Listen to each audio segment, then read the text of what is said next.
He knew that what seems impossible from a human standard would be possible for the divine.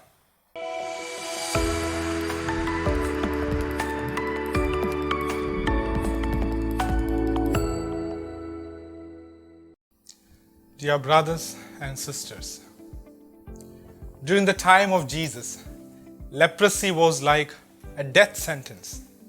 Josephus, a famous historian, says that lepers were to be treated as dead people during those times. Being a leper was the worst imaginable situation that somebody could be. Religiously isolated, socially isolated, economically isolated, no family, no job, no friends, no worship, no hope. It is the death of a person, in fact, in every possible aspect of his or her life. The leper we encounter in the Gospel too was going through a similar agonizing condition. But two things that makes him different from the other lepers of his time. He fell before Jesus and he sought God's will. His falling before Jesus was a very reverential act. St. Cyril of Alexandria says, "For he knew that leprosy yields not to the skill of physicians, but he saw the devils cast out by the divine authority, and multitudes cured of diverse diseases, all which he conceived was the work of the divine arm." He believed that Jesus was divine. And if he is divine, before placing his petitions first, he felt the need to bow down the majesty of this divine person. After paying homage, he places his petitions before him. The manner in which he places his petition is also interesting.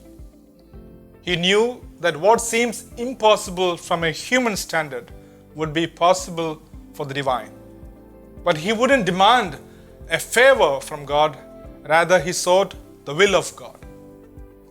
St. Ambrose says that the confession of leper, "If you will make me clean," is one full of devotion and faith, placing all power in the will of the Lord. He has heard from the people that Jesus is the divine person who can cure people and perform miracles. He knew that the situation that he is in is so bad and miserable. He is given an opportunity now to encounter the divine with his misery. Everyone in such a situation would seek the healing from the Lord. But here is this man who is seeking God's will. As if it was the divine will that he continues in his misery, he is ready to do that.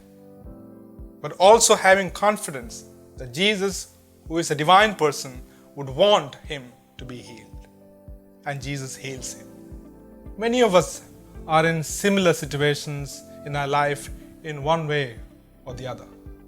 Some are physically isolated, some are economically isolated, some are socially, and some are religiously.